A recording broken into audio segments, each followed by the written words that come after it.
तू उधार हो। हे महाबाहु, जय महाभारत भुजा, जय महाभारत भुजा, जय जगन्नाथ। जय जगन्नाथ जय जगन्नाथ। मातृमय शक्तिमय मातृ नमस्ते श्री महामाया जगन्नाथ जय पंचशखा माय।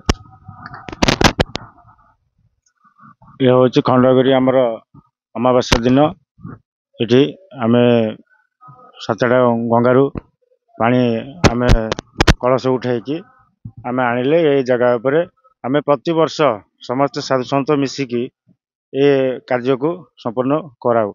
आउ पंचसखा मालिकार जिते भाई माने अच्छा जिते साधु सन्त मैंने अच्छा जिते माँ मैंने अच्छा समस्त के आमर अनुरोध समस्ते कम जोग देकी परिपूर्ण करंतु। जय जगन्नाथ जय पिता जय पंच जय माँ पार्वती।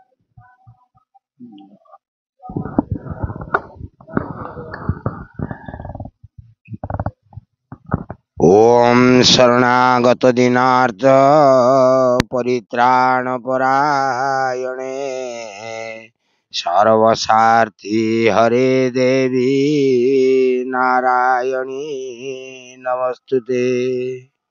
माँ बारभुजी माँ दक्षिण काली दुई भौणी दी पटकू चाहिकिरी एका आकृतिर ये पृथ्वी वर्ल्ड भितर ये भली ठाकुराणी नाही जार 12टा हाथ। प्रथम कथा 12 भुजी, 12 भुजी अर्थ 12 हाथ। आमे पृथ्वी रे जेते देवी साधना आमे करूचे से सब 10 भुजा माँ 10टा हाथ। तो ये 12 कहीं पृथ्वी रो मूल स्थान इटी है ना एक्स्ट्रा हाथ 2 12 भुजी। तो 12 भुजी रो खंडगिरी कुंभ मेला आज अनुष्ठित हो जाइछि। साधु संत माने त्रिवेणी अमावास्या रे आकाश गंगारू पानी आनी बिंदु सरोवररू पानी आनी एवं केते जन प्रयाग तीर्थरू मध्य पानी आनी कुंड स्थापन करी पृथ्वीर मंगल कामना निमंते ये धुनी कुंड करिसंती। एवं आगकू जो मीनशनि जोग विधिपात अछि बा असुविधा अछि सेथिपाई साधु संत माने मध्य ये माँ बारभुजी पाखरे पृथ्वीर मंगल कामना करुचंती। आउ तेणु मार 12टा हाथ थिबारु ये अति महान एवं अति पावरफुल। दी भौणी बारभुजी आग सामने माँ दक्षिण काली ये दुई बहिणी आगुरु राजा केशरी राजांकर राणी मैत्री राजा केशरी तांकर राणी थिले पद्मावती। से एई खंडगिरी पीठरे से तांकर वास थिला एवं से तांकर कुलदेवी ये माँ बारभुजी दक्षिण काली एवं ये हूँ लिंगराजंकर पीठस्थली एकाम्र क्षेत्र 5 कोश विशिष्ट ये क्षेत्र रे पृथ्वीर वर्ल्ड रो 1 नंबर आदिशक्ति माता माँ बारभुजी। जो बारभुजी की परीक्षा करने रावण एइठू आसी तपस्या करी जागमरा जागयज्ञ सेठी करा जाउथला सेठी सिद्धि लाभ करी एठी माँ बारभुजी लिंगराजंक ठारू आशीर्वाद नहीं आज 10टा मुंड से पाइथला रावण। तो यही अग्ना अग्नि वनस्थ ये गुप्त काशी ये माँ बारभुजी पीठरे एभली शक्ति अच्छी जेते साधु संत सत्य तेतिया द्वापर कली रे मध्य इठी साधना करी इठी सिद्धि प्राप्ति करिसंती। इठी जो ये अच्छी माँ बारभुजी उपरे सूर्य गुंफा इठी अखंड दीप इठी जले और निशी मांकर एवं से जगह को जीवा को टिके कठिन अच्छी यदि जाई परिबे ताले देखंतु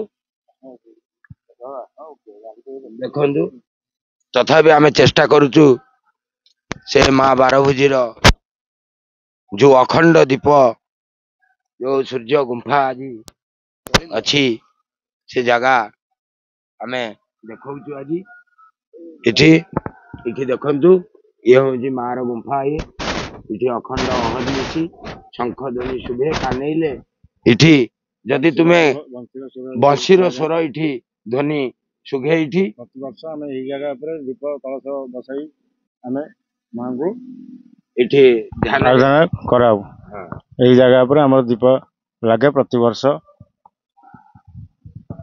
ତେଣୁ ମା ବାରଭୁଜିର ଇଏ ଅଲୌକିକ ଲୀଳା, ଏ ଅଲୌକିକ ଘଟଣା ଏଠି କେହି ତାକୁ ମାପି ପାରିନାହାନ୍ତି ପୃଥିବୀରେ ମା ବାରଭୁଜି କି। ତେଣୁ ଇ ଆଦିଶକ୍ତି ମା କୋଉ କାଳରୁ ବିରାଜମାନ ଏ ସତ୍ୟରୁ କଳି ଯୁଗର ଯେତେବେଳେ ଅନ୍ତ ଘଟିବ ସେଇଠି ମା ପ୍ରକଟ ଏଠି ହବ। ମା ବାର ହାତେ ଖଣ୍ଡା ପ୍ରଭୁଙ୍କୁ ପ୍ରଦାନ କରିବେ ଏବଂ ଇଏ ସୁଡ଼ଙ୍ଗ ଖୋଲିବ, କେଶରୀଙ୍କର ଗୁମ୍ଫା ଖୋଲିବ। ଏଠି ସାଧୁ ସନ୍ଥ ମାନେ ସବୁ ବାହାରିବେ। ଏଠି ଅର୍ଜୁନ ଧାର ଖୋଲିଯିବ। ତେଣୁ ସେ ଲୀଳା ସବୁ ଆଗକୁ ଘଟିବ। ତେଣୁ ଇଏ ଖଣ୍ଡଗିରି ମେଳାରେ ସାଧୁ ସନ୍ଥ ମାନେ ଆସି ଇଏ ପୃଥିବୀ କି ବଞ୍ଚେଇବା ପାଇଁ, ପୃଥିବୀବାସୀଙ୍କି ବିପଦରୁ ମୁକ୍ତ କରିବା ପାଇଁ ତାଙ୍କର ହିଁ ଏକାନ୍ତ କାମନା ଥାଏ। ଜୟ ଜଗନ୍ନାଥ। ମା ବାରଭୁଜି। ସଂସାର ମଙ୍ଗଳ ପାଇଁ ଏ ଧ୍ୱନି ହେଇଥାଏ।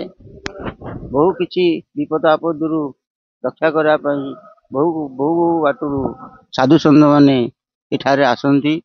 ସଂସାରର ମଙ୍ଗଳ କରିବା ପାଇଁ, ଜଗତର ମଙ୍ଗଳ କରିବା ପାଇଁ, ସବୁ ଦୁଃଖ ସୁଖ ସବୁ ସହିକି ସବୁ ବିଭିନ୍ନ ପ୍ରକାରର ଭାଷାରେ ନଗେଇ ବିଭିନ୍ନ ପ୍ରକାରର ଲୋକଙ୍କ ସେବା କରି, ଭକ୍ତମାନଙ୍କ ସେବା କରି ଯେଝା ବାଟରେ ସେସବୁ ବାହୁଡିଥାନ୍ତି।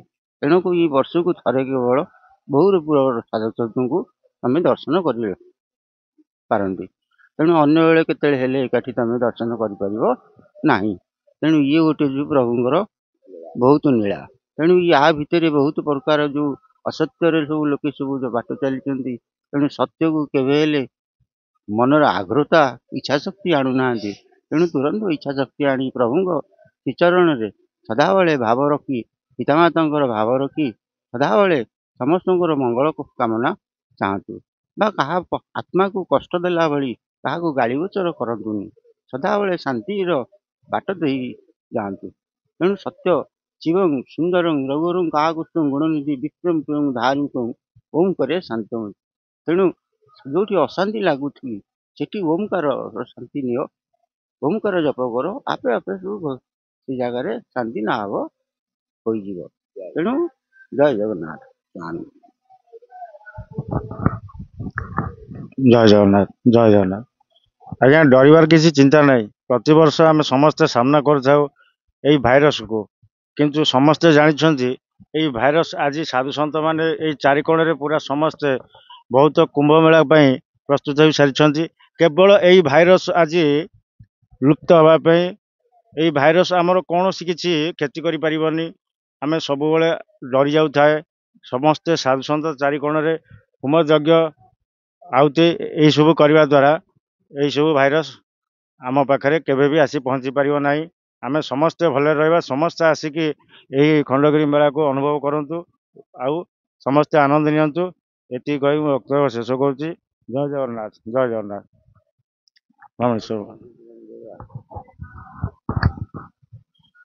ଆଗାମୀ 2025ରେ ଲୋକମାନେ ଜରା ରୋଗରେ ଆକ୍ରାନ୍ତ ହେବାକୁ ଯାଉଛନ୍ତି। ସେ ରୋଗ ଗୋଟେ ଅଚିହ୍ନା ରୋଗ ମାଡ଼ି ଆସୁଛି, ଯୋଉଟା ଜରାକ୍ରାନ୍ତ କରେଇବ ପୂର୍ବ ଭଳି। ତେଣୁ ଆଜି ଏଇ ମା ବାରଭୁଜିଙ୍କି ଡାକୁଛୁ। ମା ଲୋ ଜଗତ ଜନନୀ ଆଦିଶକ୍ତି ଆଦିମାତା ମା ପରମ ବୈଷ୍ଣବୀ ମହାମାଇ ଯୋଗମାୟା, ଏ ବିପଦରୁ ସମସ୍ତିଙ୍କି ରକ୍ଷା କର ଏବଂ ମୀନ ଶନି ଯୋଗରୁ ରକ୍ଷା କର ମା। ଏତିକି କହି ଏ ଅଧୀନ ଅକିଞ୍ଚନ ରହୁଛି। ଜୟ ଜଗନ୍ନାଥ, ଜୟ କାଶୀ ବିଶ୍ୱନାଥ।